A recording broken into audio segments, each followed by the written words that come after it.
Good afternoon, everybody. It's great to see all of you on this very newsy day, to say the least. I have a couple of updates for you this morning, or this afternoon. As you know, this morning, the president spoke to President Putin of Russia. They spoke at length, and the president released a statement following that conversation in great detail. I can also confirm that the president just recently got off the phone with President Zelinsky of Ukraine. His truth is as follows. I just spoke to President Zelinsky of Ukraine. The conversation went very well. He, like President Putin, wants to make peace. We discussed a variety of topics having to do with the war, but mostly the meeting that is being set up on Friday in Munich, where Vice President J.D. Vance and Secretary of State Marco Rubio will lead the delegation. I am hopeful that the results of that meeting will be positive. It is time to stop this ridiculous war where there has been massive and totally unnecessary death and destruction. God bless the people of Russia and Ukraine. I myself just spoke to the president about these calls, and he told me to tell all of you they were very good calls, they were very positive, and the administration is wholeheartedly committed to a peace deal to end once and for all the Russia-Ukraine war. More on that later. I'm sure you'll have more questions to ask. This week, the president has continued to deliver on his promises to the American people. According to new polling that was released at the beginning of this week by CBS News, an overwhelming 70% of Americans said that President Trump is following through on what he pledged to do during his historic campaign. The poll also revealed that Americans see President Trump as a tough, energetic, focused, and effective leader fighting hard to improve their lives and our country. And yesterday, in particular, was a truly special day for the United States of America. Thanks to the great leadership of President Trump and the strong and tough leadership of President Trump, Mark Fogel, an American teacher detained by Russia, was returned to American soil and met with the president here at the White House last night. Special Envoy Steve Witkoff and the rest of President Trump's incredible national security team helped to negotiate the exchange that secured Mark Fogel's release. This event shows a good faith effort from Russia, and it's a sign, as I just said, that we are moving in the right direction to end this brutal war. Malphine Fogel, Mark's 95-year-old mother, was understandably very worried that she would never see her son again after his arrest in 2021. Mrs. Fogel was actually slated to join President Trump on stage at the July 13th Butler, Pennsylvania rally to speak out for Mark. And then the infamous assassination attempt against President Trump took place. But that day, before the rally, President Trump promised Mark's mother that when he returned to the White House, he would bring her son home. God saved President Trump's life on that day in Butler, Pennsylvania, and now Mark Fogel is back home safely with his family as a result. God is good. The president also continues to bring back common sense to our government. This week, he signed an EO to end the procurement and forced use of paper straws. Taxpayer dollars were wasted on these non-functional and massively unpopular products for no other reason than it made radical activists feel good about themselves. And on trade, President Trump continues to take bold action to protect America's critical steel and aluminum industries, much like he did in his first term. And the president signed proclamations to close existing loopholes and exemptions to restore a true 25% tariff on steel and elevate the tariff on aluminum to 25% as well. This administration believes these tariffs will protect our national security and put American workers first. And in the Oval Office yesterday with Ilon Musk, President Trump took further action to make our federal government more efficient and effective. He signed an EO implementing the DOGE Workforce Optimization Initiative. Now agency heads will coordinate and consult with DOGE to significantly shrink the size of the federal workforce and limit hiring to essential positions only. The unaccountable bureaucracy will finally be reined in. On another important matter this morning, Senate Republicans continued to confirm President Trump's exceptionally qualified nominees, most recently Director of National Intelligence Tulsi Gabbard, who will be joining us later at the White House for her swearing-in ceremony. It's imperative that the remainder of the president's cabinet nominees are confirmed as quickly as possible. On another important matter this week, illegal alien criminals continue to be arrested and sent home as part of the ongoing mass deportation effort of the Trump administration. Just this week, 2 planes with 190 Venezuelan illegal aliens arrived in the Venezuelan capital from Fort Bliss, Texas. Here are some of the criminal illegal aliens who were arrested in the country this past week. ICE Atlanta arrested a citizen of Nigeria who had been convicted of money laundering. ICE San Antonio arrested a citizen of Mexico who had been convicted of assault. ICE Denver arrested a citizen of Mexico who had been convicted of aggravated assault. And ICE Houston arrested a citizen of Mexico who had been convicted of aggravated assault. Now, before I take questions, I would like to address an extremely dishonest narrative that we've seen emerging over the past few days. Many outlets in this room have been fear-mongering the American people into believing there is a constitutional crisis taking place here at the White House. I've been hearing those words a lot lately. But in fact, the real constitutional crisis is taking place within our judicial branch, where district court judges in liberal districts across the country are abusing their power to unilaterally block President Trump's basic executive authority. We believe these judges are acting as judicial activists rather than honest arbiters of the law. And they have issued at least 12 injunctions against this administration in the past 14 days, often without citing any evidence or grounds for their lawsuits. This is part of a larger concerted effort by Democrat activists and nothing more than the continuation of the weaponization of justice against President Trump. Quick news flash to these liberal judges who are supporting their obstructionist efforts: 77 million Americans voted to elect this president. And each injunction is an abuse of the rule of law and an attempt to thwart the will of the people. As the president clearly stated in the Oval Office yesterday, we will comply with the law in the courts, but we will also continue to seek every legal remedy to ultimately overturn these radical injunctions and ensure President Trump's policies can be enacted. So here in our new media seat today, we have Chris Pavlovsky, an entrepreneur who has a strong passion for protecting freedom of speech. Chris started the video sharing platform Rumble in 2013 with a mission of protecting a free and open internet from censorship by big tech and governments around the globe. The platform has always been a place for independent creators to share their authentic opinions, and they have always included President Trump, in contrast to the way he was censored by other platforms in years past. Since its founding, Rumble has grown exponentially, recently marking 67 million monthly active users. It's a lot of users. If you're watching right now and interested in sitting in this seat, you can apply, whitehouse.gov/new media. With that, I will take your questions. And Chris, why don't you kick us off on this very busy news day? Carolyn, thank you very much to you and President Trump. It's an honor to be sitting here in the new media seat for the White House press briefing and to be able to demonstrate why freedom of expression is so important. Rumble was the victim of censorship at the hands of multiple foreign governments. It's clear there are still many countries who oppose free speech and even target American companies. Can you describe what the administration will do to protect U.S. interests and values worldwide? Sure. Well, thanks for the very important question. And I think that free speech and ending censorship, both here at home and also abroad, is an important part of President Trump's agenda. I think first, President Trump has led by example on this front as the leader of the free world, the president of the United States, with his show of access and transparency on a daily basis. The president takes questions from all of you almost every single day and really reveals what he's thinking and feeling, and I think that serves as a great example to the rest of the world.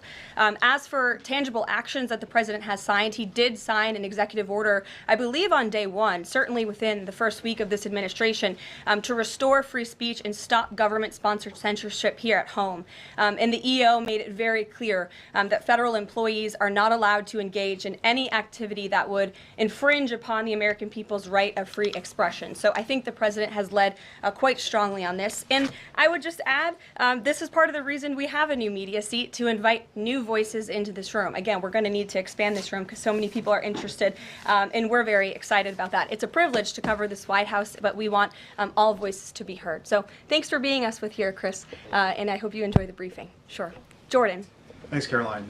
Data out this morning showed that consumer prices were up across a variety of goods, and just before that report, though, President Trump called for lower interest rates. The Fed said it's holding rates steady to try and tamp down further inflation. So how would lowering rates help keep inflation in check for the American people? Sure. Well, first of all, on the inflation point, we did receive those numbers, and they were worse than expected, which tells us that the Biden administration indeed left us with a mess to deal with. It's far worse than I think anybody anticipated, because unfortunately the previous administration was not transparent in where the economy truly was. We know people at this very podium told the American people that inflation was transitory and that it would go away. That was not the case. And now the last report of the Biden administration, as revealed today, shows that inflation is still about 4.5% higher over the past 3 months. This is an indictment on the Biden administration's mismanagement of the inflation crisis and their lack of transparency in addressing it. As for tackling inflation and interest rates, the president has made his position on this very clear. He wants interest rates to be lower, he wants inflation to be lower, and he believes that the whole of government economic approach that this administration is taking will result in lower inflation. I have said that from this podium many times. The president had record low interest rates and inflation rates in his first term. He believes that the economy can handle it and withstand it. And we're doing a lot to tackle the inflation effort on this front. It's a whole of government economic approach, and I've talked about what we're doing to tackle inflation quite a few times from this podium. What about the on reciprocal tariffs? That's going to come before Prime Minister Modi's visit tomorrow. I do believe it will come before the Prime Minister's visit tomorrow, and I will let the President discuss the details on the reciprocal tariff front. But this is something he believes strongly in, and it's very simple logic as to why the President wants to impose reciprocal tariffs. It's the golden rule, which we all learned when we were growing up in school. Treat others the way you want to be treated, and far too many nations around this world have been ripping off the United States of America for far too long, and that's why the President believes this will be a great policy that will benefit American workers and improve our national security. JJ. On Doge and the fraud claims, Elon Musk in the Oval yesterday gave us some information on that. We're just wondering if there's some proof, evidence. Is the White House willing to share evidence of those fraud claims, or can Elon Musk come to the briefing room and share material evidence of what he's talking about? Sure, I would love for Elon Musk to come to the briefing room. That's why we had him go to the Oval Office yesterday, where I think he provided great answers. He was speaking in layman's terms, speaking common sense to all of you in the media, but also to Americans at home. But I would say especially to all of you in the media, because I think it's a real fallacy that there's this alleged lack of transparency when it comes to Doge. President Trump and Elon Musk have been incredibly transparent on what Doge is doing. There is an X account with the Doge handle. They are tweeting out what they are doing on a daily basis. They have a website where they are posting the receipts of the contracts that they are reviewing and the payments that they have stopped from going out the door. The secretaries of our departments have stopped from going out the door. And I would also say that before it was Elon Musk making our government efficient and accountable, it was some unnamed bureaucrat that none of you knew. Elon Musk is the richest man in the world. He's also now one of the most highly scrutinized men in the world alongside President Trump because of what he's doing and the access that he is allowing. So there's great transparency.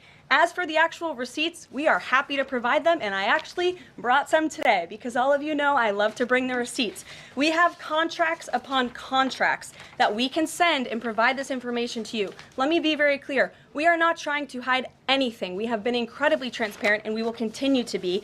These are screenshots of contracts that Doge found across our government. This is a DEI contract, $36,000 for U.S. citizenship and immigration services. That is against the president's policies and his America First agenda.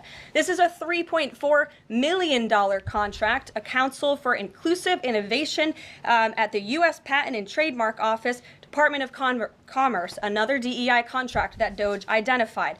I can continue to go through these. Oh, I love this one, $57,000 for climate change in Sri Lanka. What is this doing to continue the interests of the American people? Absolutely nothing. These are the line items across the federal government that Doge is identifying daily. They're moving very fast. There's a lot of paper that we can show you, but we're happy to do it. This administration has been more than transparent about what Doge is doing. And here's one of their tweets that they posted about the mine. I believe this is in Pennsylvania, where the federal employee retirement system is being processed. Did anybody know this this was even happening in our country, before Elon Musk talked about it in the Oval Office yesterday, a lot of Americans didn't. So we are providing transparency and accessibility on a daily basis when it comes to Doge. And I also have a Doge daily report, if anybody would like it, on all of the things that they are identifying and finding. We're happy to provide this information to you. We're talking about it every single day. Are all those things you just mentioned fraud, or are they waste, or are they just contrary to the president's policies? I would argue that all of these things are fraudulent, they are wasteful, and they are an abuse of the American taxpayer's dollar. This is not what the government should be spending money on. It's contrary to the president's priorities and agenda. And again, we can continue to provide you the receipts for all of the fraud, waste, and abuse. And if anybody in here wants to argue that the federal government is not fraudulent in some capacity, be my guest, because I think the American people watching at home would beg to differ. Caroline? Mary. Hey, more on the judges. Does the White House believe the courts have the authority to issue these nationwide injunctions? We believe that the injunctions that have been issued by these judges have no basis in the law and have no grounds, and we will, again, as the president said very clearly yesterday, comply with these orders, but it is the administration's position that we will also ultimately be vindicated, and the president's executive actions that he took were completely within the law, they were constitutional, and we look forward to the day where he can continue to implement his agenda. And I would just add, it's our view that this is the continuation of the weaponization of justice that we have seen against President Trump. He fought it for 2 years on the campaign trail. It won't stop him now. Brian. Yes. I want to go back to Doge just for a second. Earlier, the subcommittee headed by Chairman Marjorie Taylor Greene, her and her staff discovered $2.7 trillion in improper payments to Medicare, Medicaid, overseas, to people who should not have gotten it. Some of this room might have missed that press conference. Can you elaborate on what the president is thinking at this point? Well, again, that's another example. There's a very long list of the fraud, waste, and abuse that Doge is identifying on a daily basis. Elon Musk also talked about yesterday about Social Security payments that are going out the door for people who are no longer with us, unfortunately. I would say that is certainly fraud. There's also a lot of contracts they've identified that, just as a hypothetical example, are $1 million, but only 500,000 went out the door. So where's the rest of that cash? And so that's the thing. Those are the things that Doge is working on every single day. And I would just remind everybody in this room, this is what President Trump campaigned on doing. He's delivering on a promise that 77 million people elected him to do. James. Thank you very much, Caroline. Two foreign policy questions, if I may. Sure. First, the statement that was released after this morning's phone calls identified Mr. Witkoff as the special envoy who will be part of the delegation that undertakes to resolve the Russia-Ukraine war. I had thought that that individual was General Kellogg, and so can you clear that up?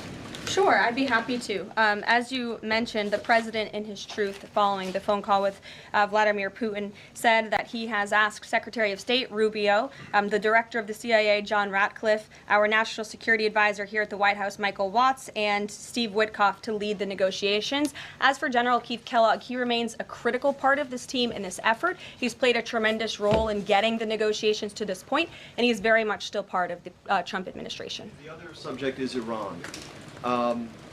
I took note of President Trump's comments in his Super Bowl interview with our colleague Brett Baer to the effect that he wants to do a deal with Iran.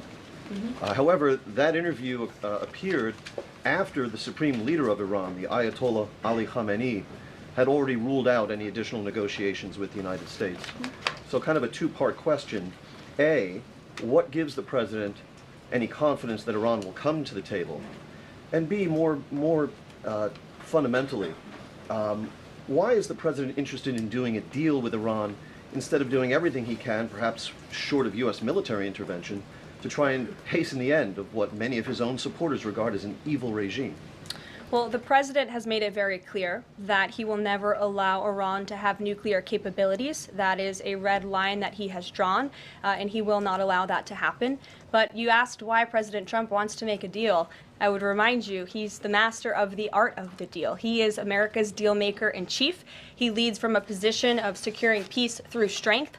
And I think time and time again already, in just 4 weeks, we have seen the president being able to negotiate successful deals with our partners, our adversaries all around this world. The release of Mark Fogel just last night is something that I think speaks to the president's deal-making ability. This is something that the Biden administration allegedly tried to do for 3.5 years. I think you all should go back and ask some of those Biden administration officials what they even tried to do and why weren't they successful, because for 3.5 years Mark Fogel sat in a Russian prison and it took President Trump 3 weeks to get him back on American soil. There's nobody better at making deals than Donald Trump.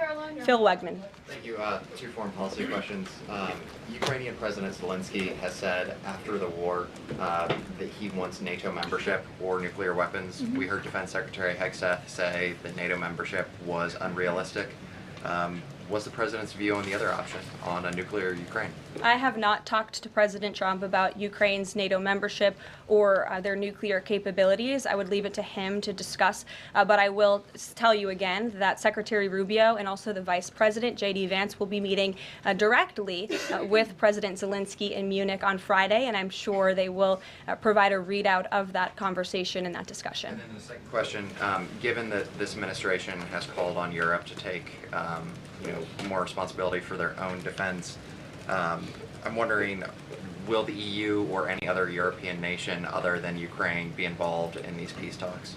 I don't have any European nations who are involved currently to read out for you. Certainly, the president has employed a very strong team or deployed a very strong team to continue these negotiations. And the fact that he was on the phone with both President Putin and President Zelensky today shows that he's very much involved in this effort as well. And then just a follow-up, I guess. Sure. Should we expect the president to negotiate in person with Zelensky and Putin? I don't have anything to read out on that for you today. Maggie, good to see you. Thanks for taking the question. You talked about the transparency with Doge and Elon Musk's press availability yesterday. There is a conflict of interest law in place that says that people who have personal interests can't interact with government entities that could touch on those.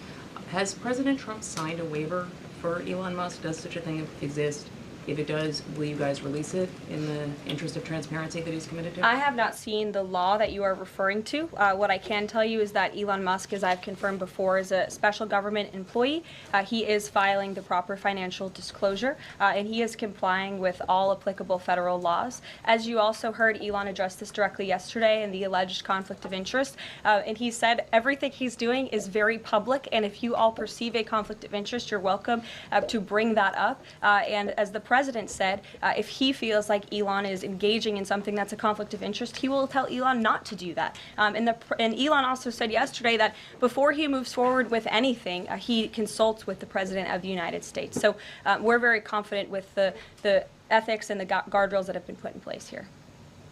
Caitlin. Thanks, Caroline. I have a few things for you, but on the commitment by President Trump, he said that he and President Putin agreed to visit each other's respective nations.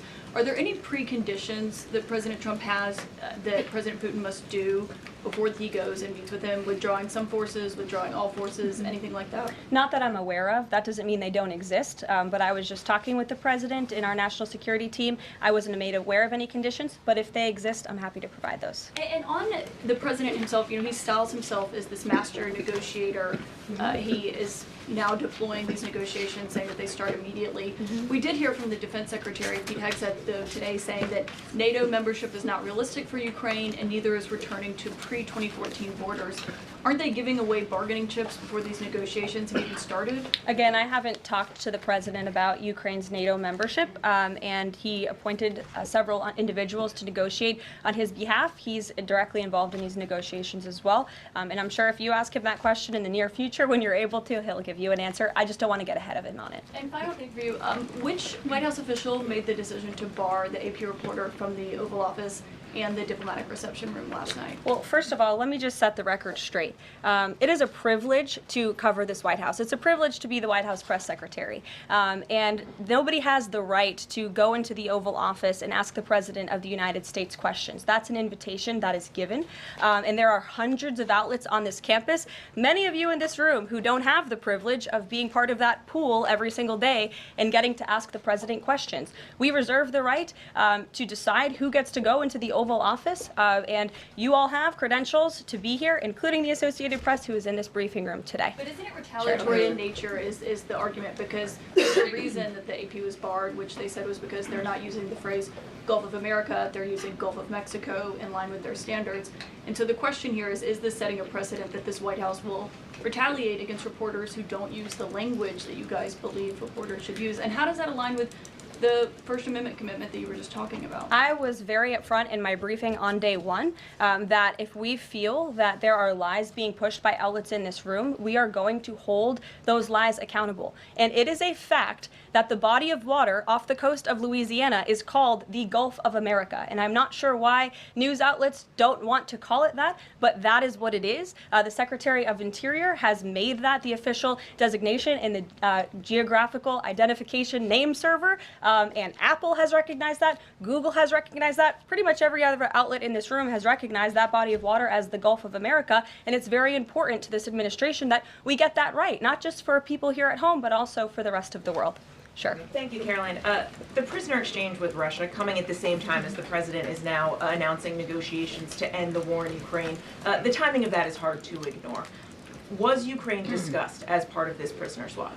I was not involved in those discussions, so I can't comment on whether that came up or not. What I can say is that this was a very good deal for the United States of America and for the rest of the world. As you know, we have confirmed that the Russian who will be returning home very soon, Alexander Vinnik, was a non-violent crypto criminal, and as part of this exchange, he has forfeited more than $100 million that he obtained in that illegal crime. And in exchange, of course, we got Mark Fogel, who is a middle school teacher who kissed the American soil, but kissed the ground last night when he returned to the United States of America. It was a great deal and a great day for our country, and I think everybody, regardless of political affiliation, agrees with that. And was Russia made aware ahead of time of the parameters that the administration and Secretary Hegseth was going to be announcing today? The NATO parameters? Yes. I'm not sure. You'd have to ask Secretary Hegseth in the Defense Department on that, since he announced them. Jackie. Thank you, Caroline.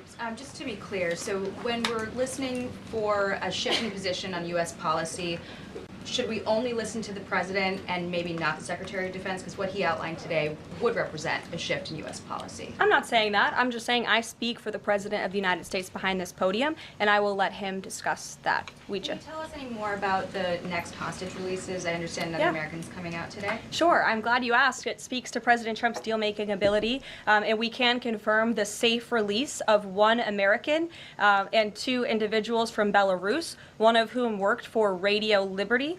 Out of respect for the privacy of these individuals, their request, we have no further details to announce on their identities, but we can confirm that one American was released today, and it's a remarkable victory on the heels of Mark Fogel returning to America last night. Anything on who the U.S. might be releasing in exchange? I don't have details on that at this moment.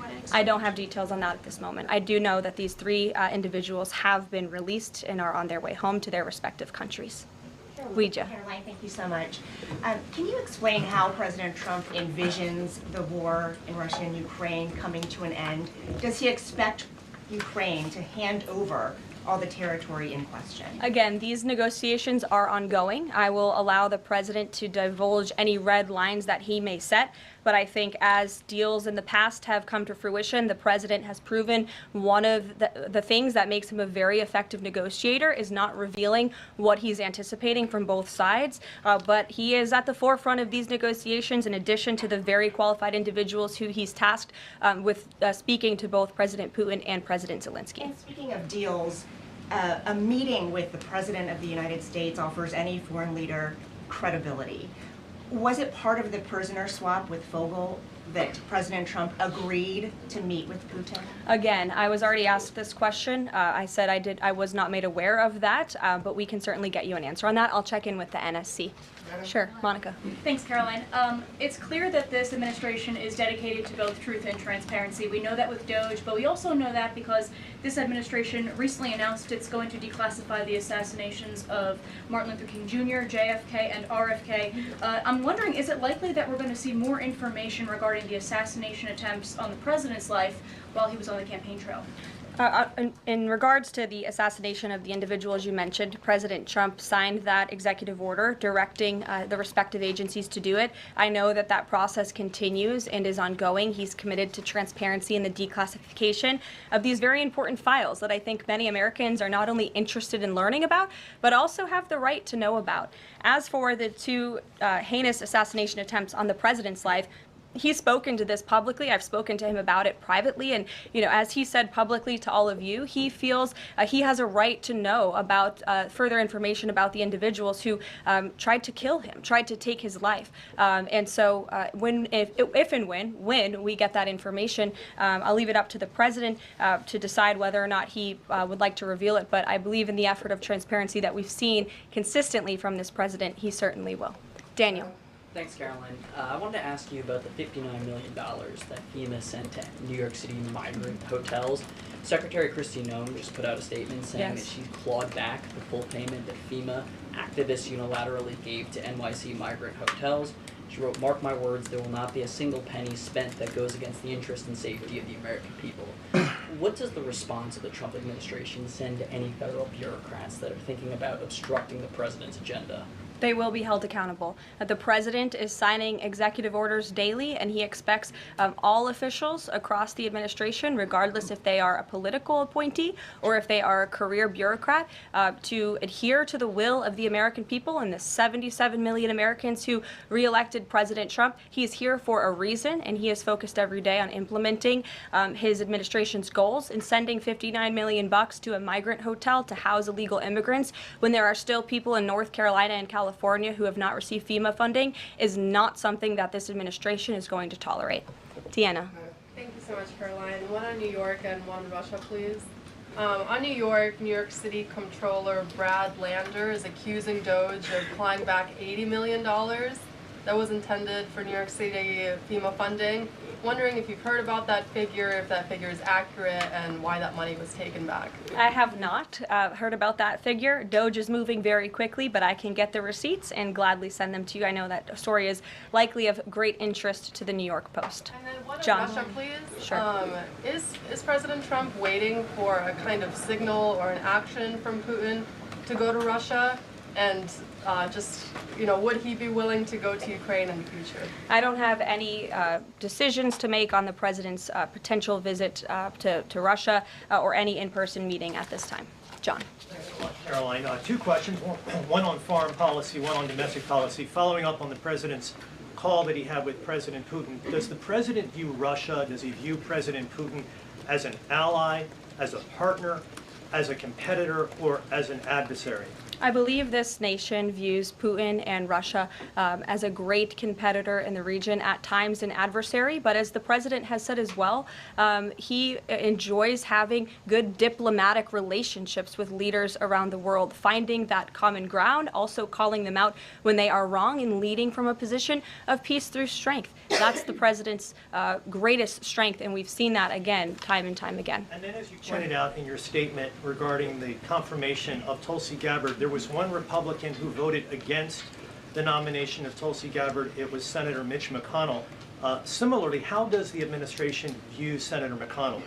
Can he be a partner in the president's legislative agenda? Are you disappointed that he voted against not only Tulsi Gabbard, but also Pete Hegseth to be the defense secretary? I think we're greatly disappointed in any Republican who chooses willfully to vote against the president's exceptionally qualified cabinet nominees and picks to lead his America First administration.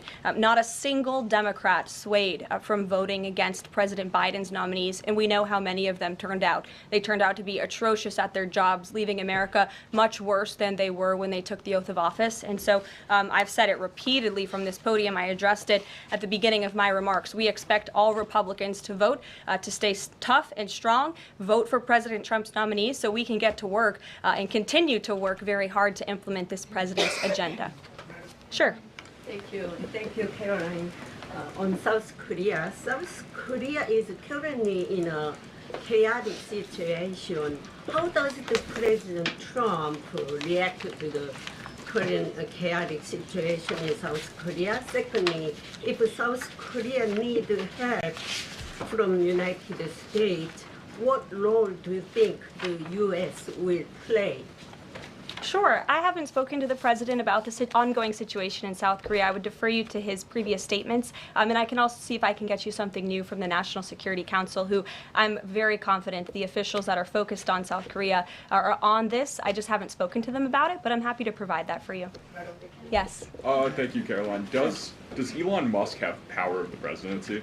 Absolutely not. Right. That's a ridiculous question.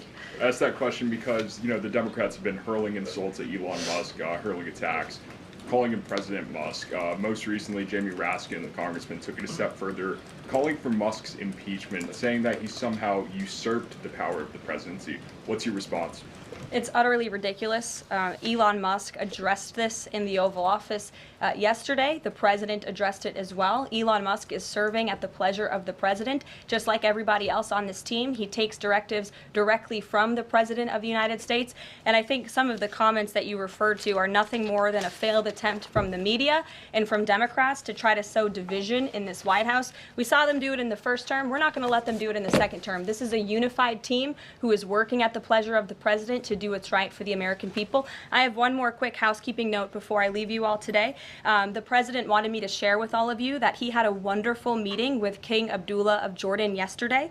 They discussed many things, including the Gaza Strip and its future at great length. The king would much prefer that the Palestinians stay in place, with the additional land to be used for new development, which would greatly create jobs at levels never seen before. But the president feels it would be much better and more majestic if these Palestinians could be moved to safer areas. I would just add to that the president remains wholeheartedly committed to seeing peace in the Middle East, and our Arab partners in the region have been tasked with coming up with a peace plan to present to the president. That is ongoing. King Abdullah mentioned that yesterday. He also committed to accepting 2,000 sick children from the Gaza Strip, which the president called a beautiful gesture. So the administration continues to work with our Arab partners in the region. We stand closely with our ally Israel, and the president has presented this big, new, bold idea to secure peace in the Middle East, and he is not going to waver from that. And we look forward to seeing that goal of this administration achieved as well. Thank you very much, everybody, and we'll see you very soon. Have a great day.